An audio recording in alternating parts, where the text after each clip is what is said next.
الحمد لله رب العالمين والعاقبة للمتقين والصلاة والسلام على أشرف الأنبياء والمرسلين أما بعد فأعوذ بالله من الشيطان الرجيم بسم الله الرحمن الرحيم ولا تقولوا لمن يقتل في سبيل الله أموات بل أحياء ولكن لا تشعرون آمنت بالله وصدق الله العظيم وهي الصلاة والسلام عليك يا سيدي يا رسول الله وعلى آلك وأصحابك يا حبيب الله الصلاة والسلام عليك يا سيد المرسلين وعلى آلك وأصحابك يا رحمة للعالمين صلى الله عليه وسلم. سورۃ البقرہ شریف اور اس کی آیت نمبر 154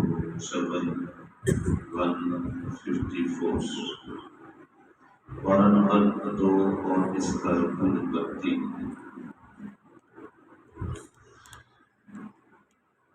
اس آیت پاک کا شان نزول کچھ اس طرح ہے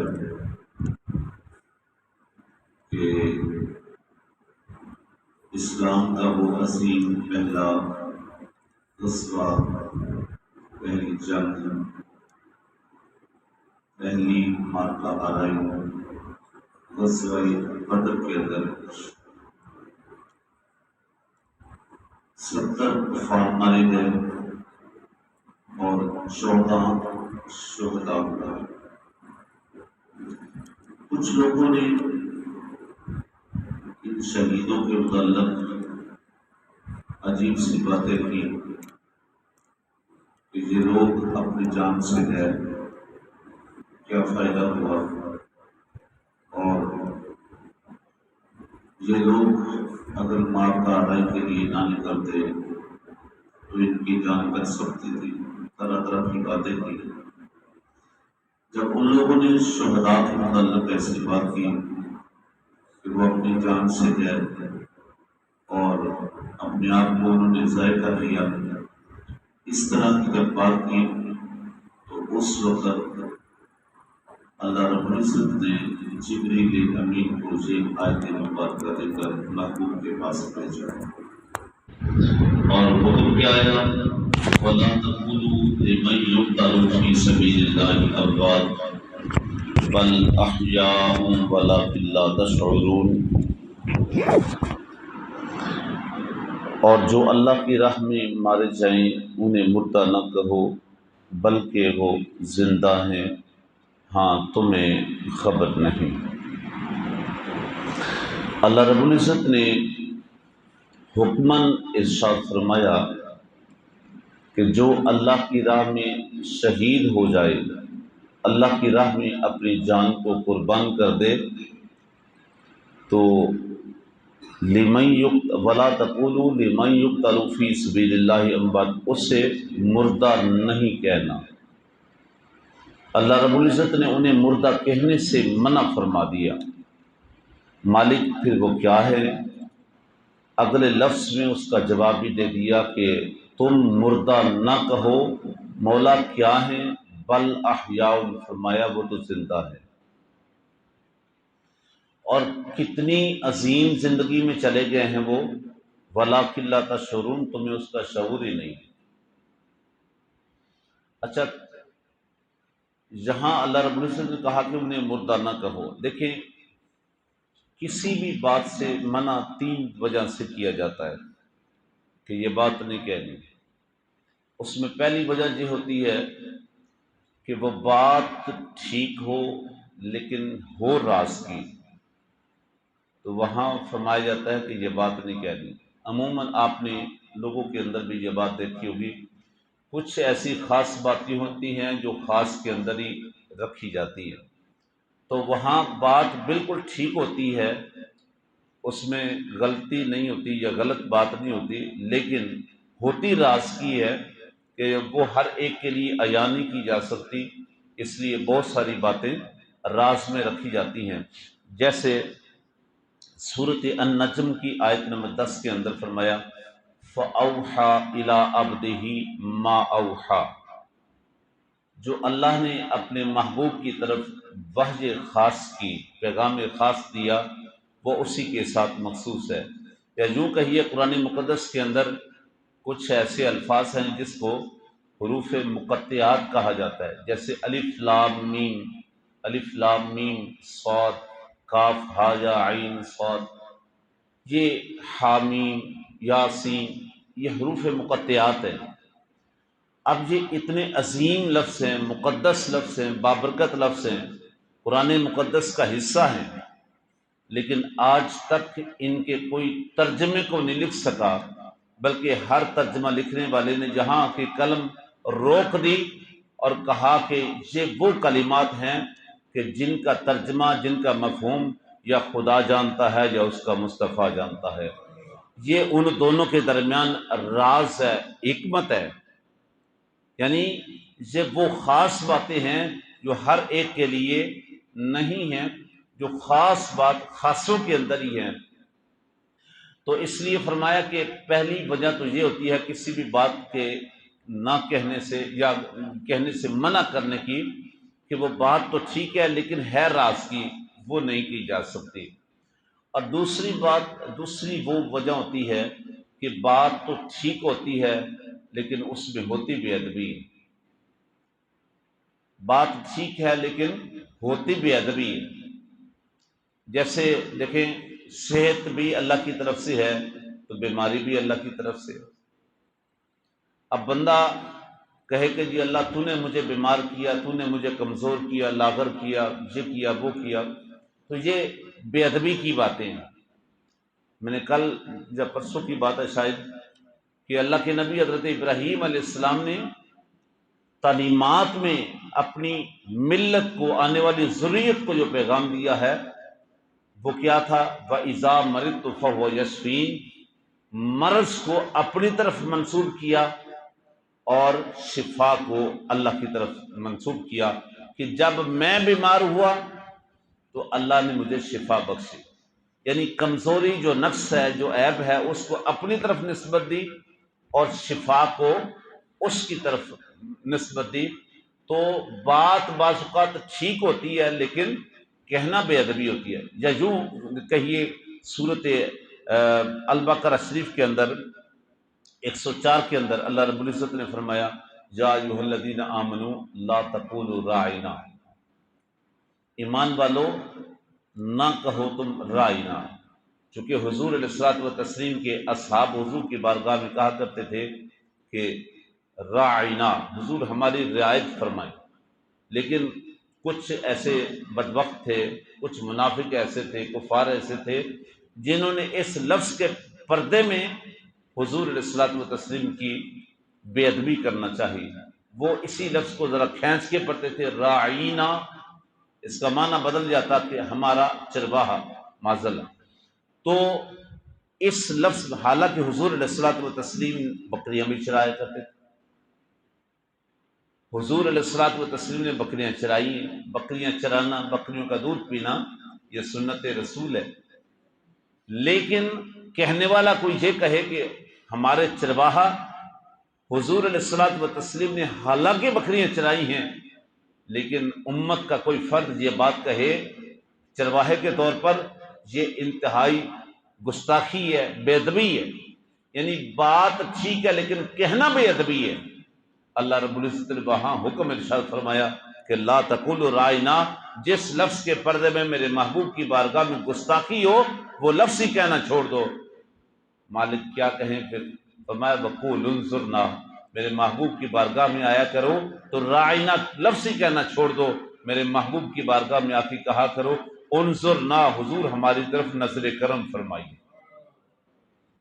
ادب وہ بات ہی بدلوا دی، وہ لفظ ہی کہنا بدلوا دی۔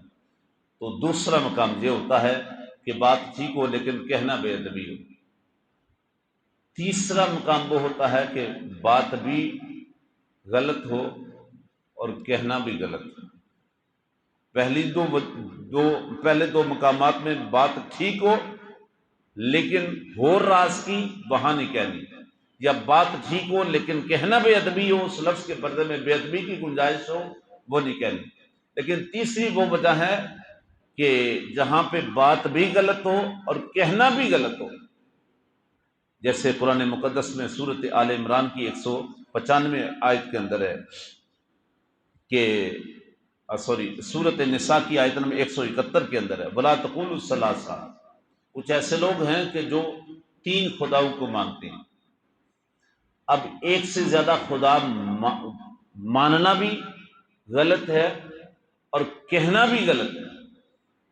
وَلَا تَقُولُوا ثَلَاثَةٌ، فرمایا 3 خداؤں کو، 3 معبودوں کو نہیں کہنا، نہیں ماننا، نہیں کہنا، 3 کے بارے میں نہیں بات کرنا۔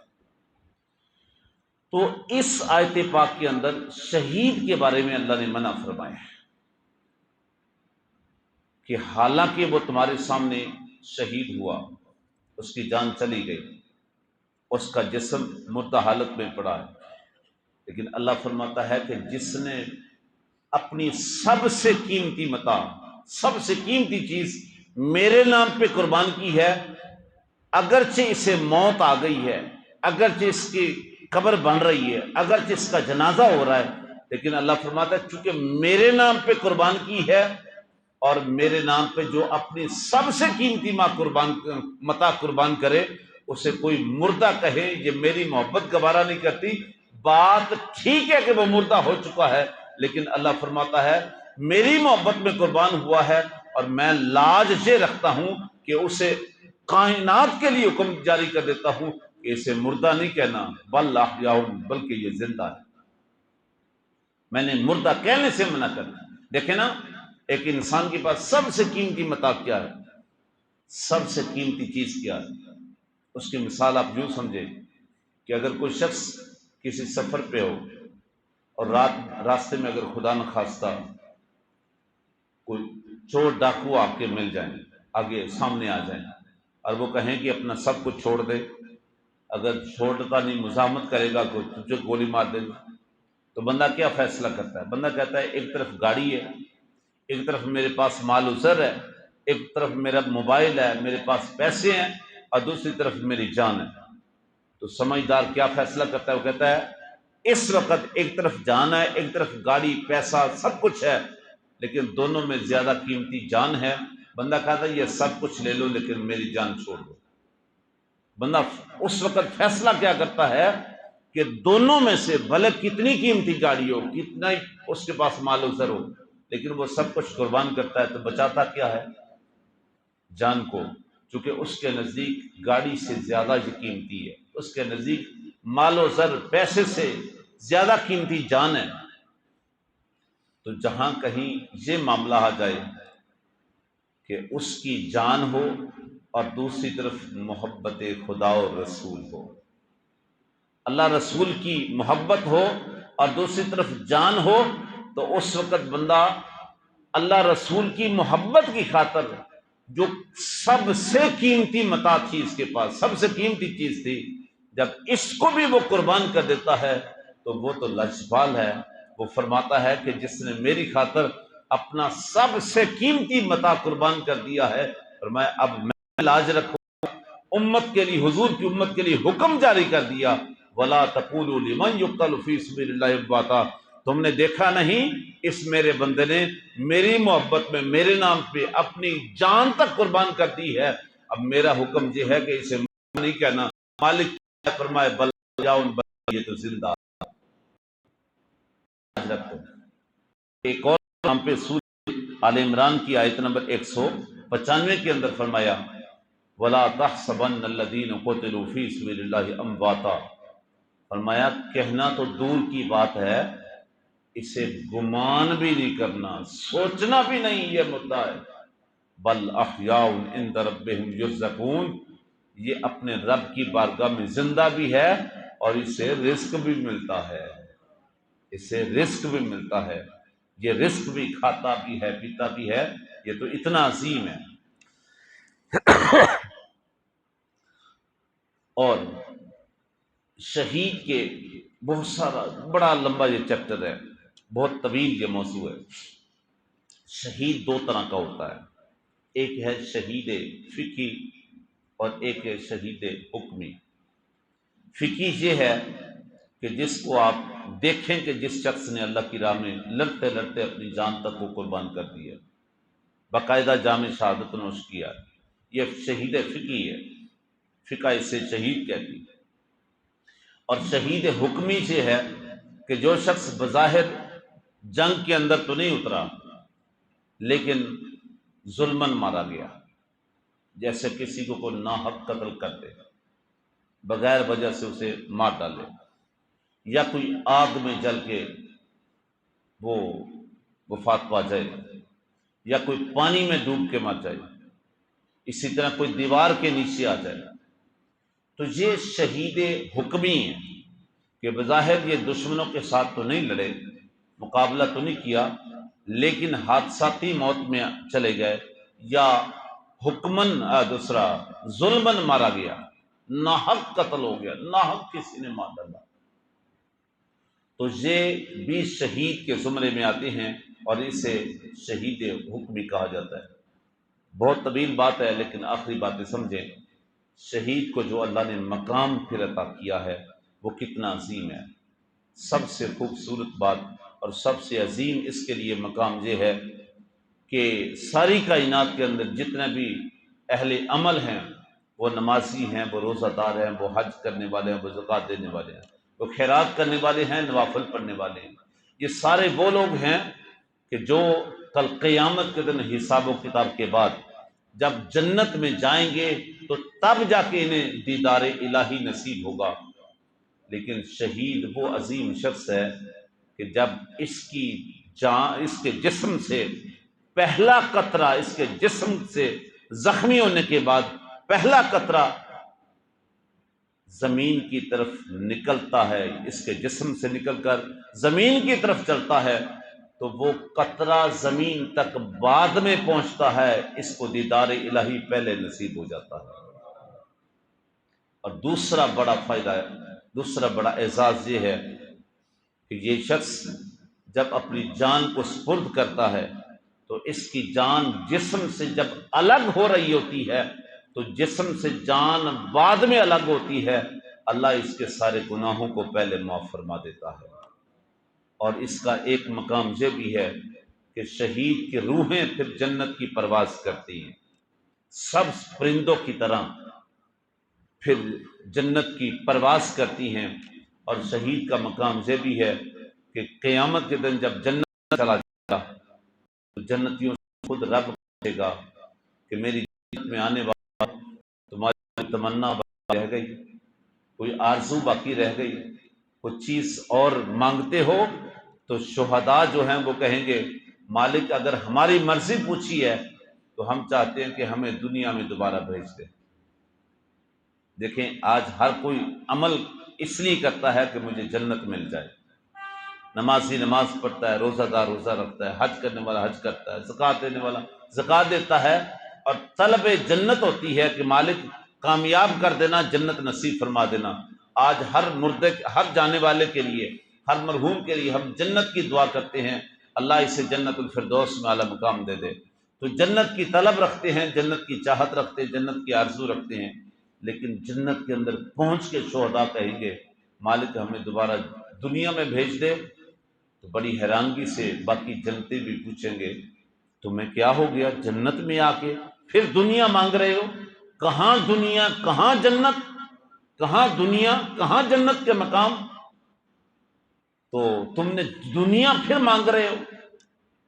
تو وہ کہیں گے کہ ہم دنیا میں رہنے کے لیے نہیں مانگ رہے، ہم دنیا رہنے کے لیے نہیں مانگ رہے، بلکہ جب ہم دنیا میں تھے اور اللہ کی راہ میں جب ہم نے جان قربان کی، اس وقت جان قربان کرتے ہوئے جو ہمیں دیدار الہی نصیب ہوا تھا وہ لطف ہم بھول نہیں سکے۔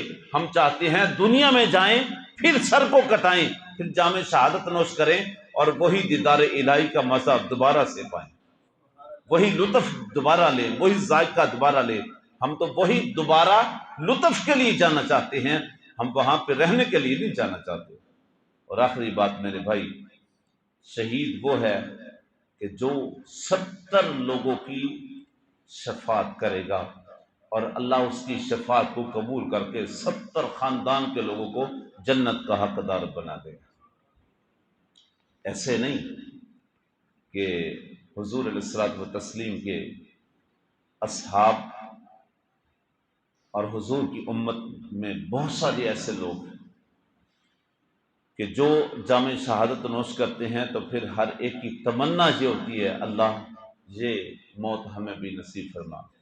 حضرت فاروق اعظم رضی اللہ تعالیٰ عنہ اکثر یہ دعا مانگا کرتے تھے، اللہ مرزقنی شہادتا فی سبیلک وجعلنی فی بلد حبیبک۔ آپ کہا مانگا کرتے تھے اللہ مجھے اپنی راہ میں شہادت عطا فرما اور اپنے محبوب کے شہر میں عطا فرما۔ اللہ نے دونوں دعاؤں کو قبول فرمایا کہ حضرت سیدنا فاروق اعظم نے جامع شہادت بھی نوش کیا اور محبوب کے شہر میں نوش کیا، شہر مدینہ میں نوش کیا۔ حضور علیہ الصلوۃ والتسلیم خود یہ تمنا کیا کرتے تھے کہ والذی نفسی بیدہ لوددت ان اقتل فی سبیل اللہ ثم احیا ثم اقتل ثم احیا ثم اقتل ثم احیا ثم اقتل او کما قال رسول اللہ صلی اللہ علیہ وسلم۔ آپ نے 3 مرتبہ یہ جملے ارشاد فرمائے کہ اللہ کی عزت کی قسم کہ جس کے قبضہ قدرت میں محمد کی جان ہے، لوددت ان اقتل فی سبیل اللہ، میری خواہش اور میری تمنا یہ ہے کہ میں اللہ کی راہ میں شہید ہو جاؤں۔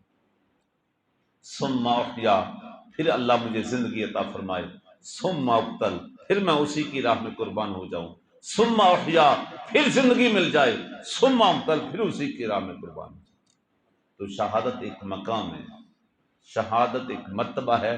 اللہ رب العزت ہم سب کو یہ نصیب فرمائے، شہادت کی زندگی، اچھا سعادت کی زندگی اور شہادت کی موت نصیب فرمائے، آمین۔ وما علینا الا البلاغ المبین۔ الصلاۃ والسلام علیک یا سیدی یا رسول اللہ۔